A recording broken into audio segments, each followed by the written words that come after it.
औज़ुबिल्लाहि मिनश्शैतानिर्रजीम बिस्मिल्लाहिर्रहमानिर्रहीम रब्बिश रह ली सदरी व यस्सिर ली अमरी वहलुल उक़दतम मिन लिसानी यफ़क़हू क़ौली या मुक़ल्लिबल क़ुलूबि सब्बित क़ल्बी अला दीनिक। अस्सलामु अलैकुम व रहमतुल्लाहि व बरकातुहू माय डियर स्टूडेंट्स एंड वालेकुम अस्सलाम व रहमतुल्लाहि व बरकातुहू। वालेकुम अस्सलाम व रहमतुल्लाहि व बरकातुहू। वालेकुम अस्सलाम व रहमतुल्लाहि व बरकातुहू टू ऑल। उम्मीद करता हूँ आप बफ़ज़्ल खुदा खैर आफ़ियत से होंगे, ठीक होंगे। वालेकुम अस्सलाम मेरे प्यारे बच्चों, जीते रहिए, खुश रहिए, मुस्कुराते रहिए। अल्लाह ताला आपको हर कदम पर कामयाबियाँ ही कामयाबियाँ अता फ़रमाए। मेरे प्यारे बच्चों, हमने आज की परपीचुअल सिस्टम को पढ़ने का आगाज़ करना है और बस परपीचुअल सिस्टम के बाद एक छोटा सा और मेथड है और फिर हमारा ये पढ़ने का सिलसिला ख़त्म और रिवीजन का सिलसिला इंशाअल्लाह शुरू होगा। रिवीजन के सिलसिले से पहले मैं इंशाअल्लाह आपकी क्लास में कुछ हायरार्की डिसाइड करूँगा। उस हायरार्की के तहत, स्ट्रक्चर के तहत लोग टीम्स, ग्रुप मेंबर्स और इस तरह से बनाकर फिर इंशाअल्लाह जो है एमसीक्यूज़ पे काम करेंगे और टाइम दूंगा आपको, क्योंकि अभी तो आप लोगों के यकीनन जैसे ही कॉलेज रिज्यूम होंगे, यानी अभी कॉलेज एक तरीके से रिज्यूम तो हो, क्लासेस तो हो रही हैं, बट मोस्ट प्रोबेबली जैसे ही फिज़िकल क्लासेस का आगाज़ होगा, मुझे लगता है कि आप लोगों के मिड टर्म का आगाज़ हो जाएगा इंशाल्लाह। जैसी डेट डिसाइड होगी, मैनेजमेंट डिसाइड करेगी, इंशाल्लाह हम आपको बताएंगे। तो बात यह है कि तब तक हम कोशिश करते हैं इसे ख़त्म कर लें और जब ये ख़त्म होगा उसके बाद फिर इंशाल्लाह हम क्लास में डिसाइड करेंगे कि पढ़ाई किस तरह से लेकर चलनी है और ग्रुप बना लेंगे और उस ग्रुप के तहत काम करेंगे। जो बच्चे काम कर चुके हैं उनके मज़े आ जाएंगे, वो दूसरे सब्जेक्ट्स पर टाइम देंगे अपना और अपनी चीज़ें मुझसे शेयर करते रहेंगे, ठीक है। अच्छा, जो बच्चे ऑलरेडी जो है एसएलओस पे काम कर चुके हैं, लाइक किसी भी एसएलओ पे काम किया, उन्होंने एमसीक्यूज ड्राफ्ट किए हैं, ज़रा काइंडली वो हैंड रेज करेंगे। जो एमसीक्यूज कुछ बना चुके हैं, कुछ अपने तौर पे सोच चुके हैं, मैं थैंकफुल हूँगा अगर आप हैंड रेज करें ताकि मुझे पता चल जाए कि इन बच्चों ने कुछ काम किया हुआ है एमसीक्यूज पर। एमसीक्यू डेवलपमेंट याद है ना, ये लास्ट ईयर मेरे साथ कुछ बच्चे थे, मुझे अच्छे से याद है, जिनको मैंने सेलेक्ट किया था। अच्छा जी, ठीक है जी, ज़बरदस्त, बेहतरीन, माशाल्लाह माशाल्लाह, ज़बरदस्त भाई। अल्लाह नज़र बद से बचाए मेरे प्यारे बच्चों को। क्या बात है भाई, ज़बरदस्त। अब चाहे आपने एक एसएलओ पे ही काम किया हुआ हो, लेकिन आपने अगर काम किया हुआ है, आपको अंदाज़ा है थोड़ा बहुत काम किस तरह होता है, तो फिर इंशाल्लाह आगे आसानियाँ ही आसानियाँ हैं। और ये प्रोसेस करवाने का, ये काम करवाने का पर्पस, अगर पर्पस नहीं पता तो फिर क्या मंजिल पे पहुंचेंगे हम। हाँ, पर्पस ये है मेरा बेटा कि तुमने चैप्टर को मुख्तलिफ एंगल्स से, तुमने एक एसएलओ के एक पॉइंट को, एसएलओ की एक लाइन को मुख्तलिफ एंगल्स से एनालाइज करना शुरू कर दिया है कि इसको किस किस तरह से पूछा जा सकता है।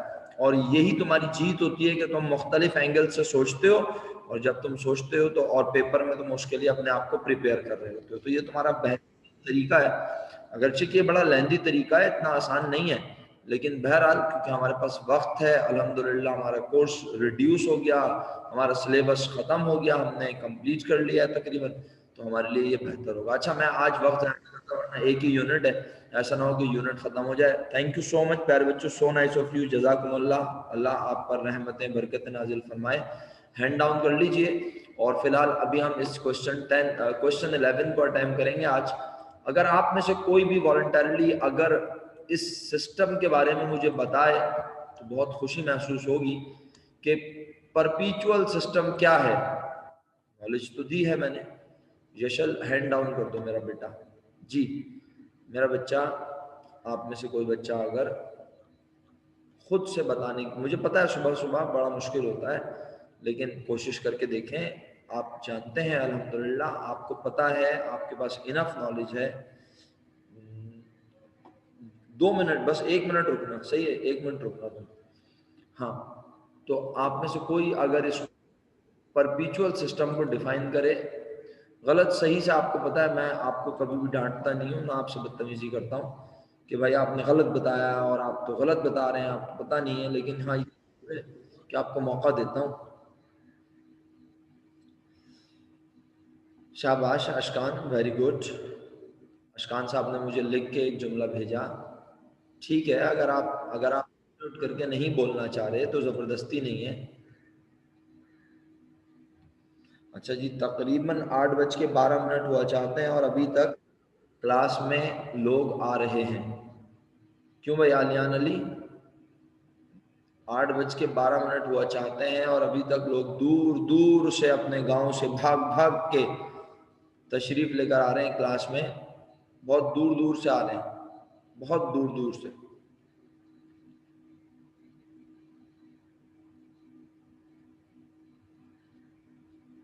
वालेकुम अस्सलाम प्यारा बेटा, जीते रहिए आलियान साहब। अच्छा, तो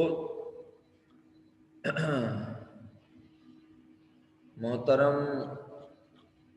अच्छा बेटा, मेरा बच्चा तंजील परवेज, आपने मुझे लिख के भेजा जिसमें ट्रांजैक्शन, सारी ट्रांजैक्शन नोट होती हैं, तो क्या पीरियोडिक सिस्टम में खरीदने और बेचने की ट्रांजैक्शन लिखते ही नहीं है?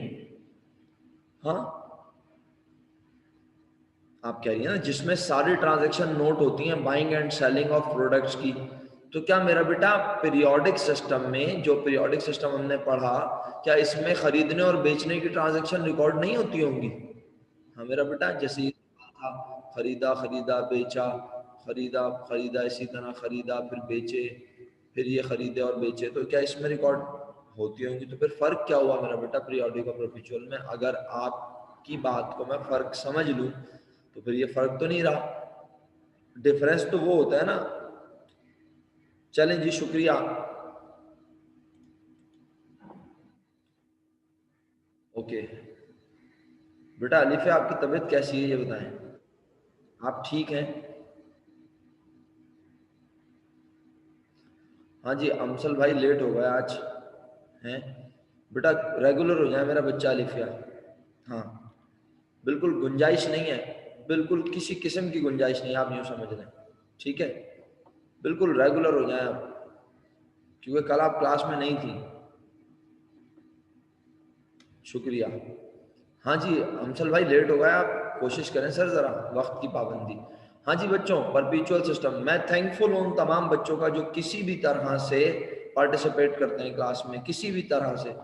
हरीम, प्लीज़ बेटा अगर आप बताना चाहें, जैसे आप बेहतर लगे आपको, लिख के, अनम्यूट करके, whatever the way you want, please.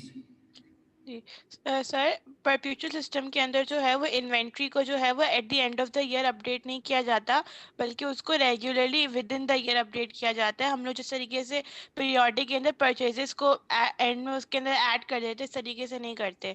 In during the year ही उसको अपडेट कर देते, उसमें चेंजेस ले आते हैं। बिल्कुल सही है, यानी रियल टाइम प्रोसेसिंग करते हैं। जैसे ही इन्वेंट्री बढ़ती है हम इन्वेंट्री को बढ़ा लेते हैं, जैसे ही इन्वेंट्री बिकती है हम इन्वेंट्री को कम कर लेते हैं। इसका मतलब ये हुआ, इस जुमले से अगर कोई समझना चाहे, नॉलेज अगर कोई हासिल करना चाहता है, तो वो इस जुमले से नॉलेज ये हासिल करे कि भाई आपने तो पूरी फर्स्ट ईयर, आप तो सेकंड ईयर भी माशाल्लाह आप पढ़ चुके, खत्म हो गई सेकंड ईयर, आपने फर्स्ट ईयर में ये पढ़ा कि मर्चेंडाइज खरीदो तो परचेजेस कह दो, उसे खर्चा मान लो, एक्सपेंस बढ़ा दो, और जब मर्चेंडाइज बेचो तो क्या कह दो, उसे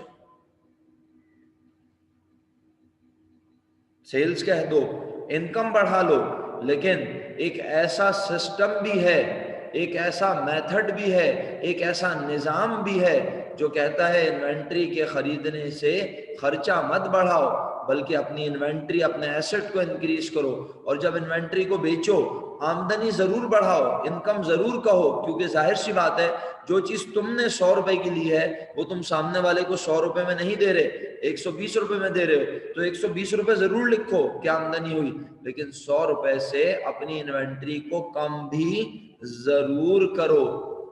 ऐसा तरीक़ाकार मैं 100% एग्री करता हूँ उन तमाम बच्चों से जिन्होंने मुझे लिख के जवाब भेजे और जिनसे मैंने आर्गुमेंट की। डेफिनेटली वो समझ गए कि वो कहीं ना कहीं कुछ मिस्टेक कर रहे थे, तो मैंने आर्गुमेंट कर ली उनसे। और बाकी जिन्होंने लिख के भेजा और जिन्होंने मुझे बताया अनम्यूट करके, हरीम का मैं थैंकफुल हूँ कि बेटा ऐसा निज़ाम जहाँ इन्वेंट्री में आने वाले चेंजेस को रियल टाइम बेसिस पे अपडेट किया जाए तो उसे परपीचुअल सिस्टम कहते हैं। हम सवेरा ट्रेडर्स नहीं बल्कि क्वेश्चन 10 नहीं, क्वेश्चन 11 जो है परफॉर्म कर रहे हैं। क्वेश्चन 10 का फीफो मेथड आप घर पे अटेम्प्ट करोगे। अच्छा, क्या है सवाल, आप जल्दी से देखते हैं। एम ट्रेडर यूज करता है perpetual inventory system, records of inventory purchase और सेल। भाई कल जो बच्चे नहीं थे उनके लिए एक जुमला बोल रहा हूँ, ज्यादा वक्त नहीं आपका जो है ना वो क्या कहना चाहिए जाया करूंगा, वेस्ट करूंगा। Please please please mid term की बेहतरीन तैयारी कर लें। आपका मिड टर्म का रिजल्ट खराब होता है, आपका जो है ना वो एंड रिजल्ट भी खराब होगा और सारे मसले मसाइल होंगे। प्लीज बेहतरीन तैयारी करें। जितना आप मुझसे पूछ सकते हैं मैं हाजिर हूँ, पूछें। मैं कोशिश करूंगा कि आपके मैसेज का जरूर रिप्लाई करूं, वरना आपका अकाउंटिंग का ग्रुप बना हुआ है C3 का, उस पर मुझे कोई एक्टिविटी नजर नहीं आ रही, किसी किस्म की कोई एक्टिविटी नहीं है कि आप लोग एक दूसरे से पूछ रहे हो, पढ़ाई की कोई बात हो रही हो, नहीं, नथिंग। बस तो आप अगर आप लोग आपस में कोई ग्रुप बना हुआ है दूसरा और वहां पूछ लेते हैं, आपस में पढ़ाई हो जाती है, अच्छी बात है। अकाउंटिंग के सवाल कोशिश क्या करें इस ग्रुप पे पूछ लें ताकि मेरी भी नजरों से गुजर जाएं और अगर कभी मुझे मौका मिले तो मैं भी आपको जवाब दूं। आपकी क्लास में बेतहाशा टैलेंट है, बहुत अच्छे ज़हीन लोग हैं, कोशिश क्या करें ज़रा इस चीज़ का ख्याल रखें। अच्छा जी बेटा, ऐसा अभी तक कोई डेट डिसाइड नहीं हुई, जैसे डेट डिसाइड होगी हम आपको बता देंगे। उम्मीद ये है, मुझे ऐसा लगता है पर्सनली, अगर आप मेरा जो है वो ओपिनियन लें तो मुझे ऐसा लगता है कि जैसे ही बस कॉलेज रिज्यूम होंगे फिजिकल, आई थिंक के अनाउंस हो जाए, अनाउंसमेंट हो जाएगी डेट की, तो आप लोग बस रेडी रहें। जब भी तो मैं कह रहा हूँ वो 18, 19, 20 से भी हो सकते हैं, हो सकता है कि अपना 23, 24 से हो जाए, 25, 26, 28 कोई भी डेट हो सकती है। उसके लिए ज़हनी तौर पे तैयार रहें, क्योंकि मुझे ऐसा लग रहा है कि जो है ना वो मैनेजमेंट फिजिकल खुलने का इंतज़ार कर रही है। तो इसलिए आप ये मत सोचें कि अगर फिजिकल नहीं खुले तो नहीं होंगे, बट होने तो है ना, ऐसा थोड़ी मिड और फाइनल हम एक साथ ले रहे हो, तो पेपर तो होने हैं। और मुझे ऐसे लगता है पर्सनली कि बस इसी महीने या इस अगले महीने के फर्स्ट वीक में स्टार्ट हो जाएंगे, तो आप तैयारी करें बेहतरीन। अच्छा जी, आजिम साहब ने दोबारा ज्वाइन किया है या फिर अभी अभी तशरीफ लाएं? आजिम खान साहब, आजिम खान साहब, सर देर हो गई ना आपको। मुजफ्फर भाई तो ज्वाइन किया हुआ था, उन्होंने रीज्वाइन किया है। अच्छा चले, बहरहाल मैं आगे बढ़ाता हूँ अपनी बात को। तो जवाब नहीं दिया मुझे आजिम साहब ने। सर मैंने सवाल किया था आपसे कि आपने अभी क्लास ज्वाइन की है, रिप्लाई तो कर दें कम अज़ कम। डिस्कनेक्ट हो गया था, ओके सर ओके, मैंने कहा कंफर्म कर लूँ ना आपसे, शुक्रिया सर आपका। मुजफ्फर आप भी डिस्कनेक्ट हो गए थे क्या? अच्छा, एम ट्रेडर यूज करता है perpetual inventory system. The records of inventory purchases and sales during the month of January are as follows. और क्या कहता है मेरे बच्चों कि जनवरी 1 को इनके पास इन्वेंट्री में 500 यूनिट्स पड़े हुए हैं और एक यूनिट 10 रुपए वाला है। फिर 10 तारीख को इन्होंने कैश पर खरीदे, कैश पर खरीदे, क्रेडिट पर खरीदे, कोई फर्क नहीं पड़ता हमें कितने यूनिट खरीदे, 4000, और हर यूनिट कितने रुपए का मेरा बेटा? 12 रुपए का मेरा बच्चा। किसी किस्म की तकलीफ? आपने बोला नहीं सर अल्हम्दुलिल्लाह कोई तकलीफ नहीं है, वेरी गुड मेरा बेटा, एक्सीलेंट। उसके बाद आगे बढ़ते हैं 3500 units at the rate ₹20, 3500 units हैं। और क्या किया इन्हें? बेचा है।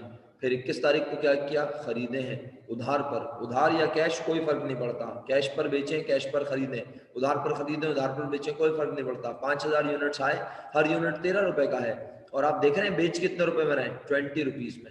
उसके बाद कहता है 30 जनवरी को कि सेल किए कैश पर 4000 units at the rate again 20 rupees. Determine the cost of ending inventory. क्या करना है हमें? एंडिंग इन्वेंट्री की कॉस्ट मालूम करनी है प्यारे बच्चों।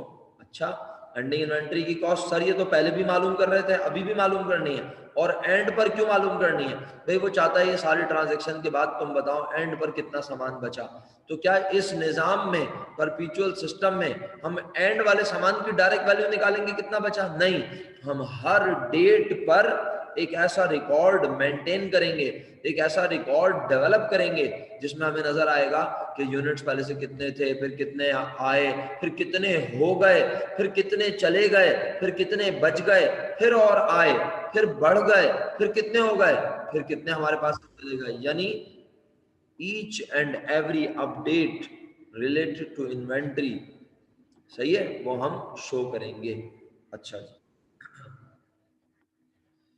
8:21 पे 8:21 पे मेरे प्यारे भाई इलियान बिल आखिर तशरीफ़ ले आए। सर अलार्म लगा के सोएं, जिम्मेदारी का मुशायरा करें, बस इससे ज़्यादा मुझे कुछ नहीं बोलना। तो प्यारे बच्चों, ये सारा डेटा हमने पढ़ लिया और हमें एंडिंग इन्वेंट्री की कॉस्ट निकालनी है, सही है। अच्छा सर जी मेरा बेटा हरीम प्लीज।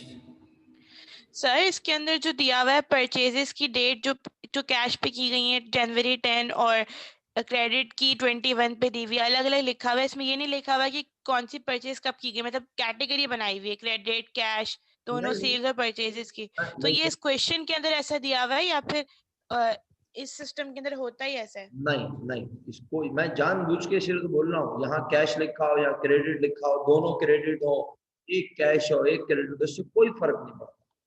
समझ रहे हो मेरा बेटा, इससे कोई फर्क नहीं पड़ता। अच्छा जी, ये अच्छा, सैफ अली के नाम से क्लास को ज्वाइन किया है, अगर मैनेजमेंट में से कोई है तो ठीक है जी, और अगर कोई स्टूडेंट है हमारा तो प्लीज अपनी आईडी से आए ताकि मैं उसकी अटेंडेंस प्रॉपर्ली मार्क कर सकूं। सैफ अली को अगर मेरी आवाज आ रही है, अगर आप मैनेजमेंट से हैं और अटेंडेंस करने आए तो ठीक है जी, शुक्रिया बहुत बहुत। तो मेरा बच्चा, आई होप कि आपको मेरे सवाल का, आपके सवाल का जवाब मिल गया होगा। ये दोनों कैश हो, सारे कैश हो, सारे क्रेडिट हो, नो वरीज, आपने जैसे जिस तरह मैं पढ़ाऊंगा वैसे ही काम करना है, कोई फर्क नहीं है, सही है। अच्छा, अब करना क्या है, मैं ये अर्ज कर रहा था आपसे, कॉस्ट ऑफ एंडिंग इन्वेंटरी निकालनी है और कॉस्ट ऑफ गुड्स सोल्ड, जो एंड पर सामान बचा उसकी कॉस्ट और जो चला गया उसकी कॉस्ट। अच्छा, कौन से मेथड से, एक बार फीफो से और एक बार वेटेड मूविंग एवरेज से, ये भी पढ़ाऊंगा। पहले फिलहाल फीफो मेथड पे कमांड बनाते हैं। फीफो अल्हम्दुलिल्लाह सारे बच्चों को आता है। करना क्या है प्यारे बच्चों, हमें हमें ना कोई टेबल और शेड्यूल बनाना है, ना हमें एंड पर बचने वाले यूनिट्स डायरेक्ट मालूम करने। सर क्यों नहीं करने, आप पीरियोडिक में तो करवा रहे थे, वहां इसलिए मालूम करवा रहा था कि वहां पे हम एक खास वक्त पे ही एंडिंग यूनिट्स निकालते थे। यहाँ तो हम डेट वाइज लेके चलेंगे, जो जो कंपटीशन हम बनाएंगे, जो टेबल हम बनाएंगे, उसमें हर डेट पे हमें बैलेंस अपडेट नजर आ रहा होगा। तो मेरा बेटा, आप सब अपने रजिस्टर में वर्टिकली जिस तरह से आपका रजिस्टर आप रखते हैं पढ़ाई के लिए, बिल्कुल वैसे ही रखकर आप उस पर एक अदर टेबल ड्रॉ करेंगे और वो टेबल आपको कॉस्ट ऑफ एंडिंग इन्वेंटरी भी बताएगा, कॉस्ट ऑफ गुड्स सोल्ड भी बताएगा, राइट। और फीफो मेथड से ये टेबल बनाना है। हम क्वेश्चन नंबर 11 का हम क्वेश्चन नंबर 11 का टेबल आपके सामने लेकर आ रहे हैं, आप अपने पास ये ड्राफ्ट बना लें please. Question number 11, top line page के टॉप पर लिखते हैं M trader computation for cost of goods sold and cost of goods sold and cost of ending inventory by FIFO for the month ended January 31st। और air था नहीं यहाँ पे तो मैंने ऐसी समझाने के लिए for the month ended January 31st 2000 लिखा हुआ है। तो जो भी हो लिखेंगे। आपके पास ना ये फॉर्मेट बना हुआ आ रहा है इस साल, हाँ ये जरूर है कि भाई अगर इससे एमसीक्यूज आते तो मैं आपको समझाता किस तरह आते हैं। ना एमसीक्यू आ रहे हैं, ना आपके पास इससे कोई क्वेश्चन आ रहा है, तो हम इसको just for the sake of practice पढ़ रहे हैं, राइट। अच्छा प्यारे बच्चों, आप ये कॉलम की लाइंस ड्रॉ कर देंगे, सही है, ये कॉलम्स की लाइन ड्रॉ कर देंगे मेरे बच्चों, समझ रहे हैं। मेरा ख्याल है मैं ड्रॉ कर दूं तो आपको समझ आ जाएगा। आप अपने पास ये लाइंस ड्रॉ कर लीजिएगा ताकि आपको समझ आए कि कहाँ कहाँ किस तरह काम हो रहा है। ऐसा ना हो कि आप बोले ये किस तरह काम हो रहा है समझ में नहीं आ रहा। आप ऐसे लाइंस ड्रॉ कर लेंगे, राइट। अब बना लें, शाबाश।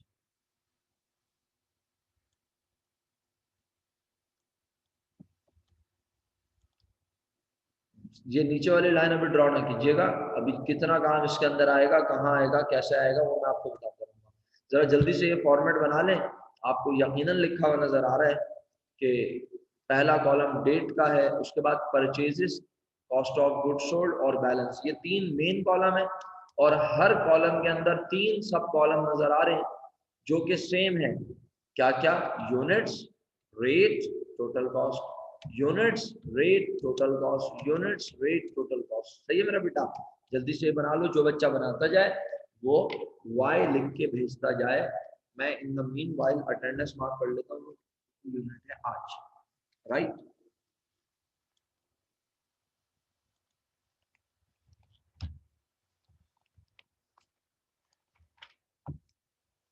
जनाब अली, अटेंडेंस मार्क कर रहा हूँ, आपका नाम कॉल करता जाऊंगा, आप मुझे यस सर लिख के भेजते जाएंगे। और जो बच्चे ये फॉर्मेट बना लेंगे, सर ये लाइंस की लेंथ कितनी रखूं? फिलहाल अभी 5-6 लाइनों की जितनी लेंथ रख लो, फिर हम मजीद लाइंस बढ़ा लेंगे अगर हमें जरूरत पड़ेगी। फिलहाल ये फॉर्मेट बना लो, और ये रजिस्टर जिस तरह रखते हो, वर्टिकल फॉर्मेट में रखते हो ना अपने सामने काम करने के लिए, बिल्कुल वैसे रख के बनाओ ये फॉर्मेट। ओके। और फीफो मेथड जरूर लिखना, हम फीफो से बना रहे हैं अभी। एम ट्रेडर्स, क्वेश्चन नंबर लिख लो 11। शफात सर अस्सलाम वालेकुम। शफात साहब अस्सलाम वालेकुम सर।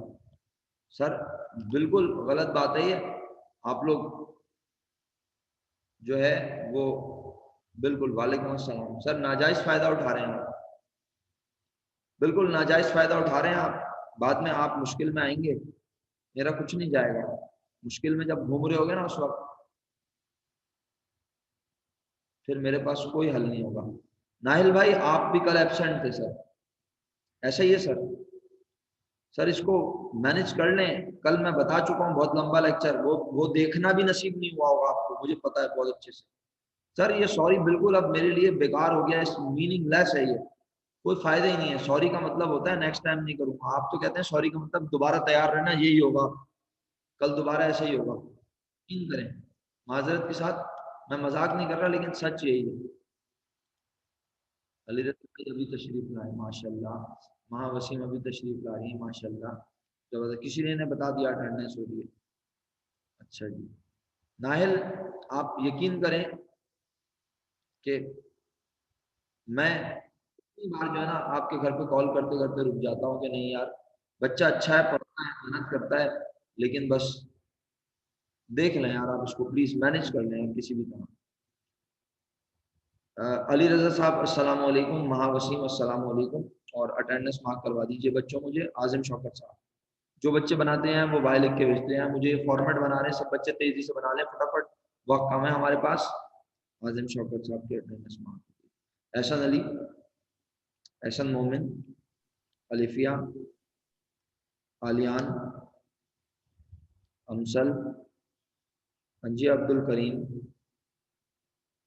अंजिया सलीम, अनमोल, अनमोल एबसेंट हो गई हैं आज।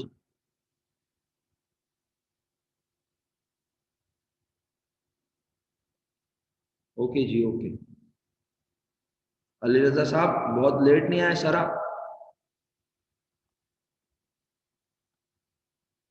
अली रजा साहब ने रिप्लाई नहीं किया, मैंने कहा पूछ लूं, सो तो नहीं गए?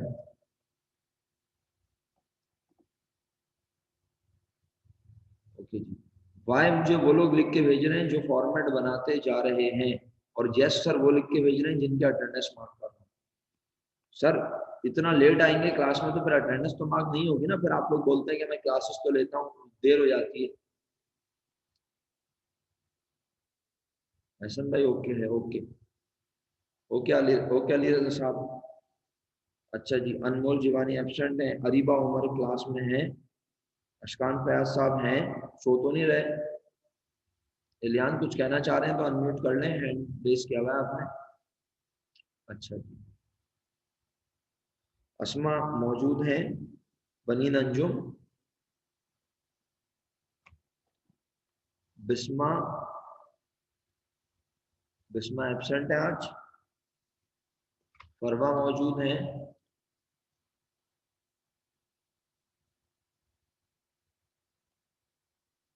हफ्सा मौजूद हैं,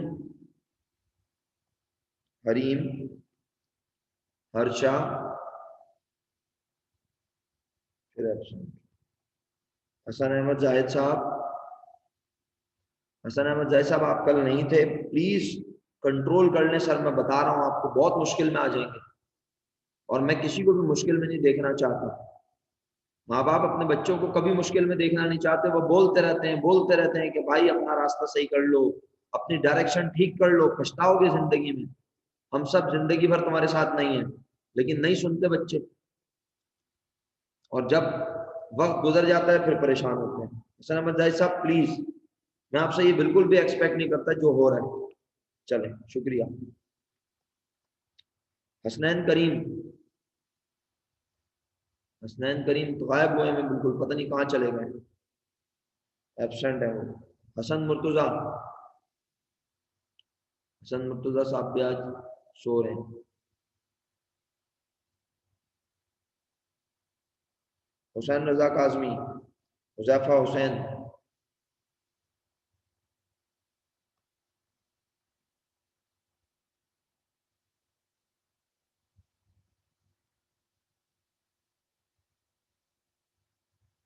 इलियान अली साहब,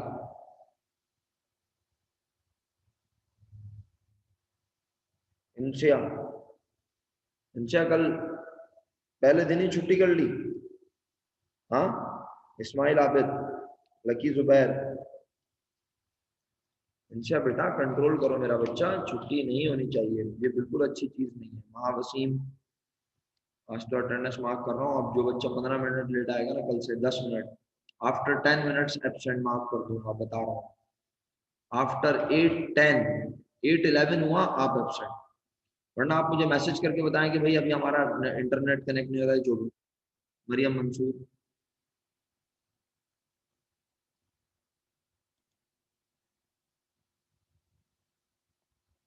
मासूमा, मिदत रिजवान मौजूद है आज की क्लास में?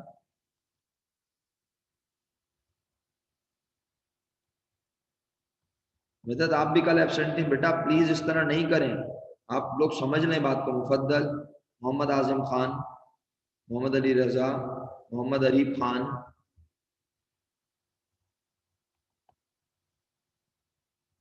बेटा कल जब मैं अटेंडेंस मार्क कर रहा था आप उस वक्त मौजूद नहीं थी मिदत, सही है, तो कल आप एब्सेंट मार्क हुई हैं, और अगर आप थी तो आपको बताना चाहिए था कि सर मैं क्लास में थी, लेफ्ट हो गई, डेटा कनेक्शन का मसला था, कोई मसला था, आपने नहीं बताया मुझे।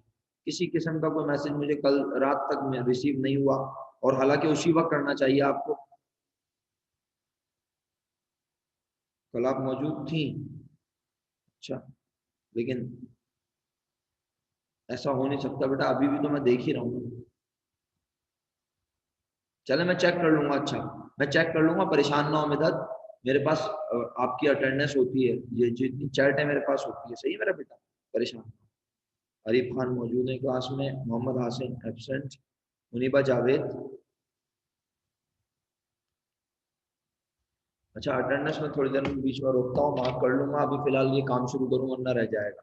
अटेंडेंस रोक दिया मैंने फिलहाल, और अभी जरा ये काम करते हैं हम, क्या, चलिए आइए सवाल देखते हैं। तकरीबन बच्चे फॉर्मेट बना चुके हैं, जिन्होंने फॉर्मेट नहीं बनाया वो पता नहीं कभी ना कभी जिंदगी में बना लेंगे, और अगर नहीं बना रहे तो उनकी मर्जी भाई, मेरा फर्ज था, मैंने टाइम दे दिया, इतनी देर में तो बन जाता है फॉर्मेट। करना क्या है सर इस फॉर्मेट में, बस इस फॉर्मेट में इस इन्वेंट्री को लिखना है। जनवरी 1 को 500 यूनिट्स है 10 रुपीज वाले, ठीक है, तो हम सबसे पहले लिखेंगे यहाँ पर डेट, डेट लिखिए आप लोग भी, शाबाश। जनवरी 1, बताएं क्या हमने खरीदे हैं या हमने बेच दिए या हमारे पास पहले से मौजूद है, जल्दी से लिख के भेजें। क्या हमने परचेज किए हैं, क्या हमने खरीदे हैं? अंजी अब्दुल करीम, क्या हमने खरीदे हैं जनवरी 1 को मेरा बेटा? क्या हमने बेच दिए जनवरी 1 को, क्या हमारे पास पहले से हैं? जी मेरा बेटा, पहले से है ना मेरा बेटा, इसका मतलब है आप लोग बताओ कहाँ लिखूं, परचेज के कॉलम में, कॉस्ट ऑफ गुड्स सोल्ड में, या बैलेंस में, क्या कहते हो, कहाँ लिखूं? आप लोग भी लिख दो, शाबाश, जल्दी से लिखो बैलेंस में 500 यूनिट्स एट द रेट ₹10, 5000। किसी को नहीं समझ आया तो पूछे, फौरन पूछे, जल्दी से बता दूंगा इंशाल्लाह। लिख दिया, बैलेंस अपडेट कर दिया सब बच्चों ने, आगे बढ़ता हूं जल्दी से। अच्छा जी, 10 तारीख को क्या किया, खरीदे बेचे, आपने कहा खरीदे कैश पर खरीदे क्रेडिट पर, हरीम कोई गर्ज नहीं है, है ना। खरीदे बस कितने 4000 यूनिट्स, कितने रुपए वाले 12 रुपए वाले, तो 10 तारीख इसके नीचे फौरन लिखी, सही है। अच्छा तो आप लिखें जल्दी से 10 तारीख, लिख दी 10 तारीख, क्योंकि खरीदे हैं तो इसका मतलब है यूनिट्स में लिखूंगा, कितने लिखूंगा जनाब, जितने खरीदे 4000 यूनिट्स, कितने रुपए के हिसाब से 12 के हिसाब से, तो यहाँ लिखा 12 रुपए मेरा बेटा। और कितनी कीमत बनी मेरा बच्चा इसकी, यकीनन आपका जवाब है 48,000। बताएं कोई प्रॉब्लम, कुछ समझ तो नहीं आ रहा, खुदा ना खास्ता आ रहा है समझ, okay. Cost of goods sold में लिखने की जरूरत है, नो सर। अच्छा आप ये बताओ, जो सिस्टम हम पढ़ रहे हैं परपेचुअल, इसकी खासियत क्या है, ये इन्वेंट्री को फौरन अपडेट करता है। तो क्या आप मेरे पास 500 यूनिट बचे हुए, बोलो क्या मेरे पास अब 500 यूनिट बचे हुए नहीं, बल्कि मेरे पास, अच्छा अब तुमने कहा सर 4500 हो गया, अंजिया सलीम ने कहा भाई दोनों को ऐड तो तब करूंगा अंजिया सलीम जब दोनों की यूनिट कॉस्ट सेम हो, ये 10 रुपए वाले और ये 12 वाले, क्या दोनों को ऐड करने की अभी लॉजिक बनती है। नूरुल हुदा 3500 कैसे हो जाएंगे मेरा बेटा, बेचे थोड़ी है, 500 पहले से थे, 4000 और खरीदे, तो प्लस होंगे या माइनस, प्लस होंगे ना। और अभी प्लस इसलिए नहीं कर रहा कि ये 500 को अलग रखना पड़ेगा, 4000 को अलग, तो इसी लाइन में एग्जैक्ट ये ड्रॉप करके मैंने यहां लिखे 4000 यूनिट्स 12 रुपए वाले 48,000। बताएं यहां तक कोई तकलीफ, किसी को कोई बात समझ में नहीं आई। हाँ तो आप दोबारा मीटिंग ज्वाइन कर लेंगे, दोबारा मीटिंग ज्वाइन कर लीजिएगा, सही है। 4 मिनट रहेगा ना मीटिंग में, दोबारा ज्वाइन कर लीजिएगा। अच्छा क्योंकि कुछ लोगों के अटेंडेंस भी अभी बाकी है। बच्चों यहाँ तक समझ आया, आपने बोला यस सर समझ आया। अब क्या करना है, अगली लाइन पढ़नी है, क्या हो रहा है अगली लाइन में हम देखते हैं 17 तारीख को क्या हो रही है, सेल हो रही है, चाहे क्रेडिट पे हो चाहे कैश पे, इससे कोई प्रॉब्लम नहीं है बेटा। परपेचुअल सिस्टम में जैसे ही सेल नजर आएगी ना, हम अपनी इन्वेंट्री को टोटल कर लेंगे। क्या बोला, जैसे ही हमें क्या नजर आएगी, सेल, हम इन्वेंट्री को क्या करेंगे मेरा बेटा, मैंने क्या बोला, क्या करेंगे इन्वेंट्री को मेरा बच्चा, टोटल कर लेंगे। तो मैंने यहाँ टोटल किया, ये टोटल है, सही है। टोटल करते हैं, आप भी मेरे साथ टोटल कर लें, जरा चेक करें यही बन रहा है या कुछ और बन रहा है।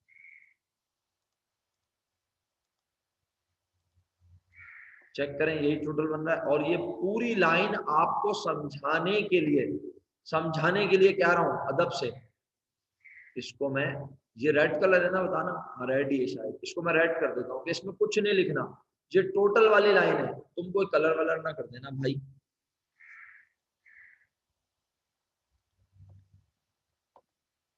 हाँ जब आप cost of goods sold already calculate करके बैठी होती हैं, तो आप एंट्रीज बना रही होती हैं, cost of goods sold debit कर रही होती हैं हरीम, तो इसलिए आपको इनकम स्टेटमेंट में cost of goods sold direct लिखनी होती है, सही है। टोटल रिपीट कर दूं भाई, सिंपल, दोनों को प्लस कर दिया 4500। यूनिट कॉस्ट ऐड नहीं कर सकता सारिया, क्योंकि दोनों अलग अलग हैं, और टोटल बना 53,000, राइट। सेल आएगी ना मेरा बेटा, सेल से पहले टोटल करना है, मैंने ये कहा जैसे ही सेल नजर आए, मैंने कहा हाँ जैसे ही सेल नजर आए मेरा बच्चा, हम फौरन क्या करेंगे, टोटल। तो मैंने टोटल किया, सही है, ताकि मुझे पता चले कि अभी तक मेरी पोजीशन क्या है। ये टोटल मैंने कब किया, सेल नजर आते ही। और अब यहां मैंने सेल की डेट लिखी, किस तारीख को सेल हो रही है, बोलो किस तारीख को सेल हो रही है, 17, ठीक है। क्या परचेज के कॉलम में लिखूं, आपने बोला नहीं सर परचेज के कॉलम में तो नहीं लिखे, कहाँ लिखूं, कॉस्ट ऑफ गुड्स सोल्ड के कॉलम में, कॉस्ट के कॉलम में लिखूं, बिल्कुल लिख रहा हूं, ओके। मुझे बताएं कौन सा मेथड है, फीफो से पढ़ रहे हैं, जी सर फीफो से पढ़ रहे हैं। फीफो कहता है जो पहले आए वो पहले गए, सही है। कितने यूनिट बेचने हैं देख के बताओ जी, सब लिख के भेजे मुझे फौरन, कितने यूनिट बेचने हैं, सब लिख के भेजे, मैंने बोला आपसे 3500, ये सब है ना। मैं अभी बोलूंगा ना अटेंडेंस मार्क होगी लिखने पे तुम्हारी, तो फौरन लिख के भेज देंगे, वरना नींद खराब होती है। 3500 यूनिट बेचने, सबसे पहले कौन से बेचे बोलो, सबसे पहले कौन से बेचे बोलो, 500 बेचे। अच्छा अब यहां लिखा है देखो कितने का बेचा एक यूनिट, 20 रुपीज का, तो क्या यहाँ पे 20 लिखूंगा, क्या 20 रुपए का यूनिट मेरे पास से गया, हाँ मेरे पास से तो 10 रुपए वाले यूनिट गए, इसका मतलब है मेरा सेलिंग प्राइस से इस टेबल में कोई कंसर्न नहीं है। Very good. तो मैंने कहा चलो भाई लिखते हैं, देखो 500 यूनिट्स 10 रुपीज वाले 5000 का सामान मेरे पास से चला गया। क्लियर? अब ये बताओ क्या मेरी सेल कंप्लीट हो गई? मुझे कितने यूनिट बेचने थे मेरा बच्चा? 3500। अभी तो सिर्फ बिके हैं 500।